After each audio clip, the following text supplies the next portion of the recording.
Hello my dear viewers, this is going to be our initial vlog and interesting content to be watched. Let's go! क्या आपने कभी हजारों विदेशी पक्षियों को एक साथ आसमान में उड़ते देखा है? हजारों विदेशी पक्षी एक साथ, अनबिलीवेबल।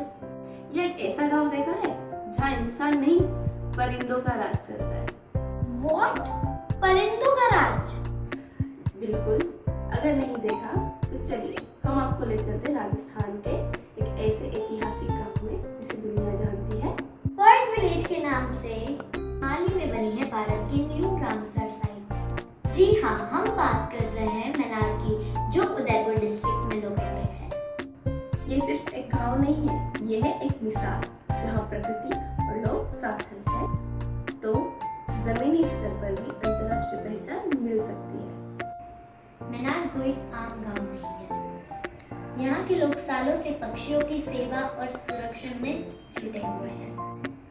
यहाँ के दंड और ब्रह्म तालाब हर साल सर्दियों में प्रवासी पक्षियों के ठिकाने बनते हैं। यहाँ हर सर्दी में आते हैं साइबेरिया, यूरोप, मंगोलिया से पक्षी जैसे कि flamingo, black necked stork, painted stork, common teal और सैकड़ों प्रजातियाँ। अब बात करते हैं उस ऐतिहासिक फैसले की जिसने मैनार को पूरी दुनिया के नक्शे में ला कर है। रामसर साइट बनने के लिए एक पाद भूमि को जरूरी मानकों पर खरा उतरना होता है, जैसे जैव विविधता, प्रवासी पक्षियों का आगमन और पारिस्थितिक महत्व। आपके मन में भी यही विचार आ रहे होंगे ना कि रामसर साइट का प्रस्ताव कैसे गया? इस प्रस्ताव में तालाबों की स्थिति, पक्षियों की संख्या व जल की गुणवत्ता का डेटा इकट्ठा किया गया।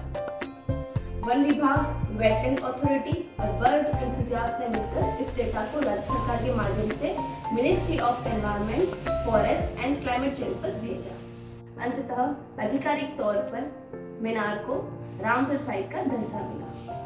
जरा सोचिए, बड़े बड़े शहरों में प्रकृति गायब हो रही है, वहाँ ये दुनिया को सिखा रहे हैं कि असली विकास वो है जहाँ प्रकृति और मनुष्य साथ मिलकर जिए।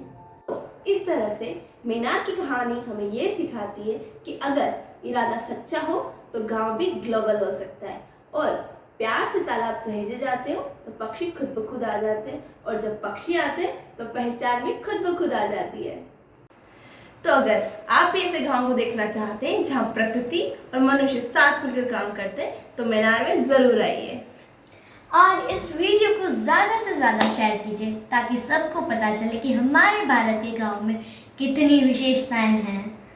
खम्मा गणी।